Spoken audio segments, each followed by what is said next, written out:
ওগো, বাসায় ফিরবা কখন? কেন? কিছু লাগবে? হুম, এমনি। ও আচ্ছা। এই শোনো শোনো। কি? না মানে, কি? একটা ইয়ে আনবা। ইয়ে? ইয়ে আবার কি? আরে ইয়ে ইয়ে। আরে বাবা, সেটাই তো জিজ্ঞেস করছে। ইয়েটা কি?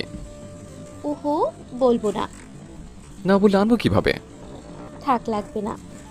আহা, বলোই না। উফ, তুমি প্রতিদিন বাসায় আসার সময় নিয়ে আসো, আর এখন বলছো ইয়েটা কি? আচ্ছা, সোজাভাবে বলো, কি লাগবে? বলবো না, থাক বলবো না। আহা, একবার বলি দেখো না। আসার সময় আমার জন্য ডেইরি মিল্ক চকলেট নিয়ে আসবা, কেমন? এই কথা? হুম। কি এক স্বভাব পেয়েছো বাচ্চাদের মতো। হুম। আমি এখনো বাচ্চা, ওকে? কদিন পর নিজের কোলে একটা বাচ্চা আসবে, আর উনি এখনো নিজেকে বাচ্চা দাবি করে। চুপ ফাজিল, একদম মার দিব। খালি পচা কথা বলে। এটা পচা কথা? হ্যাঁ, পচা কথা। আমি এখন বাবু নিতে চাই না। এখন নিলে সমস্যাটা কি? আরো 1 বছর পর নিব। কিন্তু কেন? আমি এখনো বাচ্চা, আর একটা বাচ্চার কোলে তুমি অন্য একটা বাচ্চা কিভাবে দিবা বলো? সো এখন আমার ধারের কাছেও আসবা না বলে দিলাম। হুঁ। তুমি বাচ্চা? আমি এখনো বাবু। আজকে বাসায় এসে নেই। আবার পচা কথা বলে একদম মার দিব কিন্তু। আজ রাতে বাসায় এসে নেই, তারপর পচা কথা কি সেটাই বোঝাবো। আমি রাতে আম্মুর সাথে ঘুমাবো তাহলে। বললে হয়ে গেল। রাতে বাসায় এসে নেই, দাঁড়াও। চুপ। খালি দুষ্টুমি দুষ্টুমি ছাড়া একটা কিচ্ছু বুঝি না, ফাজিল একটা। বুঝতে চাইও না। রান্না আছে, ফোন রাখছি এখন। মেয়েটার সাথে আমার বিয়ে হয়েছে আজ 2 বছরের কাছাকাছি। নাম নীলিমা। অ্যারেঞ্জ ম্যারেজ ছিল আমাদের। জীবনের প্রেম কি জিনিস সেটা কখনো বুঝতেই পারিনি, কারণ ভার্সিটি লাইফে একটু হাপাগোপা টাইপের ছিলাম।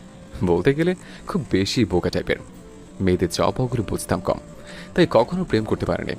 কিন্তু নীলিমাকে বিয়ে করার পরে কেমন যেন চালাক হয়ে গেছে। সে বিয়ের পর থেকে আজ অবধি একটা অভ্যাস প্রতিদিনই কন্টিনিউ করতে হয় আমাকে। সেটা হচ্ছে প্রতিদিন অফিস থেকে বাসায় ফেরার পথে নীলিমার জন্য চকলেট আমাকে নিতে হবে।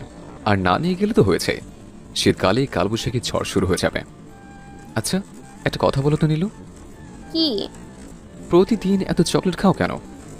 আচ্ছা, তুমি প্রতিদিন ভাত খাও কেন? পেট ভরানোর জন্য। আমিও চকলেট খাই, আমার পেট ভরানোর জন্য। চকলেট খেতে খেতে নীলিমা আমার প্রশ্নের উত্তর দিল। চকলেট খেলে মানুষের পেট ভরে, সেটাই প্রথম শুনলাম আমি। চকলেট খেলে কারো পেট ভরে? আর কারো পেট ভরে কিনা জানি না, তবে আমারটা ভরে। অদ্ভুত অভ্যাস তোমার। সারাদিন বাসায় একা থাকি, তাই চকলেট খেয়ে দিন পার করি। ভাবছি তোমাকে একটা জীবন্ত পুতুল এনে দেব। পুতুল আবার জীবন্ত হয় কখনো?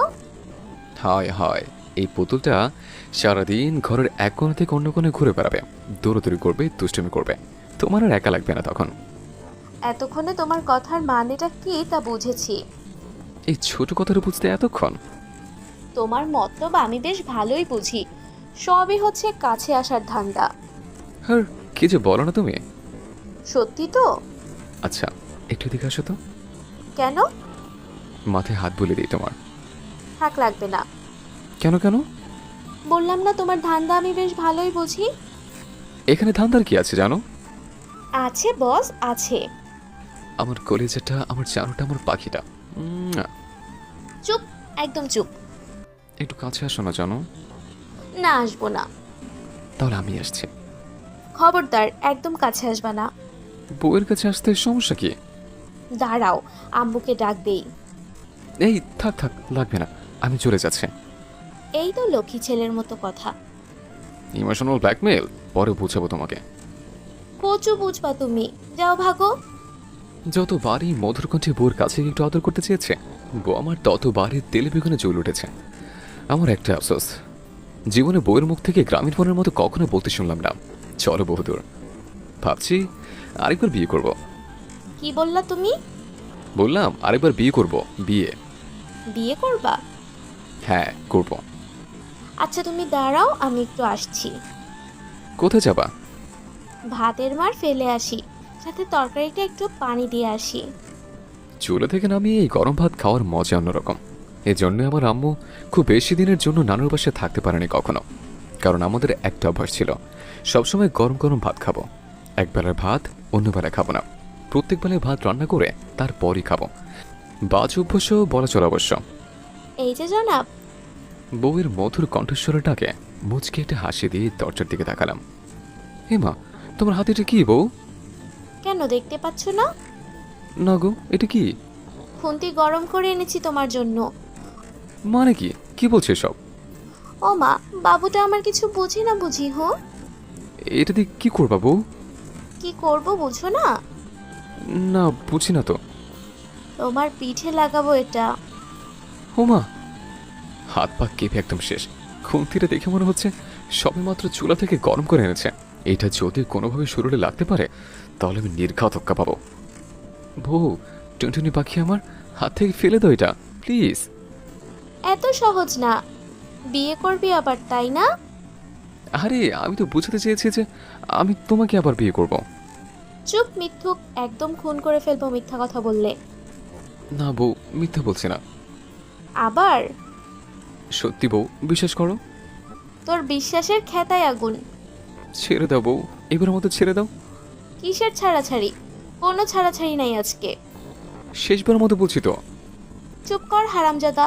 তোর বিয়ে করার শখ জাগছে মনে, তাই না? আয়, আজকে তোরে গরম খুন্তির ছ্যাঁকা দিয়ে বিয়ের শখ মিটাই। আয় কাছে আয়।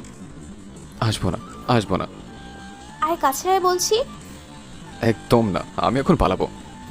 খবরদার, পালানোর চেষ্টা করলে ঘরে ঢুকতে দিব না আর। তাতে কি, গার্লফ্রেন্ডের বাসায় থাকবো। কি, ঘরে বউ রেখে বাইরে গার্লফ্রেন্ড? তবে রে হারামি, আজকে তো তোরে কিছুতেই ছাড়ছি না আমি। বউ রেখে গার্লফ্রেন্ড? হ্যাঁ, দাঁড়া, ছুটাচ্ছি তোর গার্লফ্রেন্ডের চিন্তা, দাঁড়া। বউ আমার একদম দরজার সামনে দাঁড়িয়ে আছে। দরজা দিয়ে যে পালাবো সে রাস্তাও নেই। বউ আমার গরম খুন্তি নিয়ে ক্রমশই আমার কাছে আসছে। কি করি এখন? চোখ বন্ধ করে মাথা চুলকাচ্ছে আর উপরের দিকে তাকিয়ে মনে মনে বলছে, ফান্দে পড়িয়া বগা কান্দে রে।